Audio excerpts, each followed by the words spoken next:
CJ ಆತ್ಮಹತ್ಯೆ ಪ್ರಕರಣಕ್ಕೆ ಸಂಬಂಧಪಟ್ಟಂತೆ ಎಸ್ಐಟಿ ಕೈ ಸೇರಿದೆ. CJ Roy mobile CDR report ಅಂದ್ರೆ ಕಾಲ್ ಡೀಟೇಲ್ಸ್ ರಿಪೋರ್ಟ್ ಅಂತ ಹೇಳ್ತಾರೆ ಸಿಡಿಆರ್. ಈಗ ನಿರಾಶೆ ಅವ್ರಿಗೆ, ಎಸ್ಐಟಿ ಅವ್ರಿಗೆ ಈ ಸಿಡಿಆರ್ ಇಂದ ಏನು ಸಿಗ್ತಾ ಇಲ್ಲಲ್ಲಪ್ಪ ಅಂತ ಹೇಳಿ ಫೋನ್ ಕರೆಗಳ ಪರಿಶೀಲನೆ ಆಗಿದೆ. ಏನಂದ್ರೆ ಇವ್ರು ಬರೀ ಇಂಟರ್ನೆಟ್ ಕಾಲಿಂಗ್ ಮಾಡಿದ್ದಾರೆ, ಅಂದ್ರೆ ವಾಟ್ಸಪ್ ಕಾಲ್ ಮಾಡಿರೋದವರು, ನಾರ್ಮಲ್ ಕಾಲ್ ಮಾಡಿಲ್ಲ. ಹಲವು ಮಂದಿಗೆ ಹಾಗೆ ಮಾಡಿದಾರಂತೆ. ಯಾರ್ಯಾರು ಇಂಟರ್ನೆಟ್ ಕರೆ ಮಾಡಿದ್ರೆ ಅನ್ನೋದು ಕೂಡ ಇನ್ನೂ ನಿಗೂಢ ಆಗಿದೆ, ಅದು ಪತ್ತೆ ಹಚ್ಚಕ್ಕಾಗ್ತಾ ಇಲ್ಲ. ಯಾಕಂದರೆ ಕೆಲವು ಟೆಕ್ನಿಕಲ್ ಇನ್ನೂ ಅಪ್ಡೇಟ್ ಆಗಬೇಕಾಗತ್ತೆ, ಅಷ್ಟು ಸುಲಭವಾಗಿ ಸಿಗೋದಿಲ್ಲ ಡೇಟಾ. ನೋಡಿ, ಎಸ್ಐಟಿಗೆ ಹಾಗಾದರೆ ಹಿನ್ನಡೆ ಆಯಿತಾ?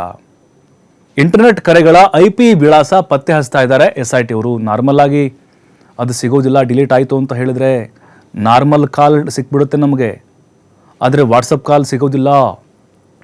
ಸಿಮ್ನ ಇಂಟರ್ನೆಟ್ ಮೂಲಕ ಕರೆ ಮಾಡಿದ್ರೆ ಪತ್ತೆ ಮಾಡಬಹುದು.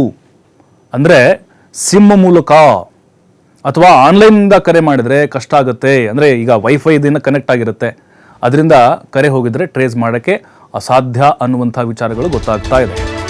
TV5ನಲ್ಲಿ ಉದ್ಯಮಿ ಸಿಜೆ ರಾಯ್ ಕುರಿತ ಇಂಟ್ರೆಸ್ಟಿಂಗ್ ಸುದ್ದಿ ಒಂದಿದೆ.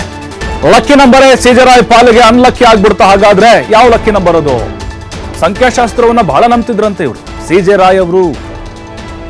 ಸಂದರ್ಶನವೊಂದರಲ್ಲಿ ಖುದ್ದು ಈ ಬಗ್ಗೆ ಸಿಜೆ ರಾಯ್ ಅವರೇ ಹೇಳಿರ್ತಾರೆ. ಉದ್ಯಮಿ ಸಿಜೆ ರಾಯ್ ಪಾಲಿನ ಲಕ್ಕಿ ನಂಬರ್ 3. ಬಹುತೇಕ ಕಾರಿನ ನಂಬರ್ನಲ್ಲಿ 3 ಇದ್ದೇ ಇರ್ತಿತ್ತು, ಅದು ಸೆಂಟ್ರಲ್ ಅಥವಾ ಲಾಸ್ಟ್ಗೆ ಇದ್ದೇ ಇರ್ತಿತ್ತು. ನೋಡಿ, ಅವ್ರ ಕಾರ್ ನಂಬರು, ಮೊದಲ ಕಾರ್ ನಂಬರು 3637. ದುರಂತ ಅಂತ ಹೇಳಿದ್ರೆ ಸಿಜೆ ರಾಯ್ ಬದುಕು ಮುಗಿಸಿದ್ದು ಕೂಡ 3ರಲ್ಲೇ, ಅಂದರೆ ಫೆಬ್ರವರಿ 3ಕ್ಕೆ. ಜನವರಿ 30ಕ್ಕೆ ಆತ್ಮಹತ್ಯೆಗೆ ಶರಣಾಗ್ತಾರೆ. ಆತ್ಮಹತ್ಯೆಗೆ ಶರಣಾಗಿದ್ದು ಜನವರಿ 30ಕ್ಕೆ, ಅಂದರೆ ಮಧ್ಯಾಹ್ನ 3 ಗಂಟೆ ಸುಮಾರಿಗೆ ಆತ್ಮಹತ್ಯೆ ಮಾಡಿಕೊಂಡ್ರು. ಉದ್ಯಮಿ ಸಿಜೆ ರಾಯ್ ಅವರು ಹುಟ್ಟಿದ ತಾರೀಕು, ಡೇಟ್ ಆಫ್ ಬರ್ತು, ಡೇಟು 12 ಅಂದರೆ ನಾವು ಅದನ್ನ ಬಿಡಿ ಮಾಡೋಣ, 1 + 2 3 ಬಂದ್ಬಿಡ್ತು. ನೋಡಿ, ಅವ್ರ ಲಕ್ಕಿ ನಂಬರ್ ಇದು 3. ಅವ್ರ ಕಾರಲ್ಲಿ 3 ಇದ್ದೇ ಇರ್ತಿತ್ತು. ಯಾವುದೋ ಇಂಟರ್ವ್ಯೂನಲ್ಲಿ ಹೇಳ್ಕೊಂಡಿದ್ರು, ಅವರು ಜನವರಿ 30ಕ್ಕೆ ಸುಸೈಡ್ ಮಾಡ್ಕೊಂಡಿದ್ದು 3 ಗಂಟೆ. ನೋಡಿ, ಎಲ್ಲದರಲ್ಲೂ 3. ಲಕ್ಕಿ ನಂಬರೇ ಅನ್ಲಕ್ಕಿ ಆಗ್ಬಿಡ್ತಾ. ಸಂದರ್ಶನದಲ್ಲಿ ಅವ್ರು ಏನು ಹೇಳಿದರು ಅಂತ ಹೇಳಿದ್ರೆ, ಲಕ್ಕಿ ನಂಬರ್ ಬಗ್ಗೆ ಮಾತಾಡ್ತಾ, ನನ್ನ ಇಂಡಿಯಾದ ಎಲ್ಲ ಕಾರು ನಂಬರ್ 3 ಇದೆ. ನಾನು ಹುಟ್ಟಿದ ದಿನ ಫೆಬ್ರವರಿ 12, ಅಂದರೆ 3 ಬರುತ್ತೆ ಲಾಸ್ಟು ಕೂಡಿಸಿದ್ರೆ. ನನ್ನ ಹೆಂಡತಿ ಹುಟ್ಟಿದ ದಿನಾಂಕ ಫೆಬ್ರವರಿ 21, ಇದು ಅಷ್ಟೇ 2 + 1 3 ಬರುತ್ತೆ ಕೂಡಿಸಿದ್ರೆ. ನನ್ನ ಮಗಳು ಹುಟ್ಟಿದ್ದು ಮೇ 3ನೇ ತಾರೀಕು, ಅಲ್ಲಿ 3 ಲಕ್ಕಿ. ಹಾಗಾಗಿನೇ ಈ 3 ಅನ್ನೋದೇನಿದೆ ಅದು ನನಗೆ ಲಕ್ಕಿ ಅನ್ನೋ ಅರ್ಥದಲ್ಲಿ ಅವರು ಮಾತನಾಡಿದರು. ಆದರೆ ದುರಂತ ನೋಡಿ, ಆ ಲಕ್ಕಿ ನಂಬರ್ನ ದಿನಾಂಕದಂದೇ ಸಮಯದಲ್ಲೇ ಅವರು ಆತ್ಮಹತ್ಯೆಗೆ ಶರಣಾಗ್ತಾರೆ. ಮತ್ತಷ್ಟು ಮಾಹಿತಿ ನಮ್ಮ ಪ್ರತಿನಿಧಿ ಸಂತೋಷ್ ನೀಡ್ತಾರೆ. ಸಂತೋಷ, ಈಗ ಈ ವಾಟ್ಸಪ್ ಕರೆ ಏನಂತಾರೆ, ಆನ್ಲೈನ್ ಇಂಟರ್ನೆಟ್ ಮೂಲಕ ಕರೆ ಮಾಡಿರೋದು ಪತ್ತೆ ಹಚ್ಚೋದು ಅಷ್ಟು ಕಷ್ಟನಾ ಅಂತ ಈಗಿನ ತಂತ್ರಜ್ಞಾನದಲ್ಲಿ?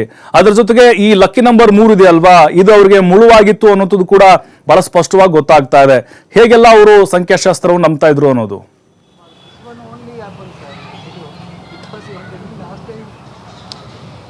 ಪ್ರಭು, ಏನು ಸಂಖ್ಯಾಶಾಸ್ತ್ರ ಬಗ್ಗೆ ಇದು ಯಾವುದೇ ರೀತಿ ಸ್ಪಷ್ಟತೆ ಇಲ್ಲ. ಯಾಕೆಂತಂದ್ರೆ ಅದು ಅವರ ನಂಬಿಕೆಗೆ ಬಿಟ್ಟಿರುವಂಥದ್ದು.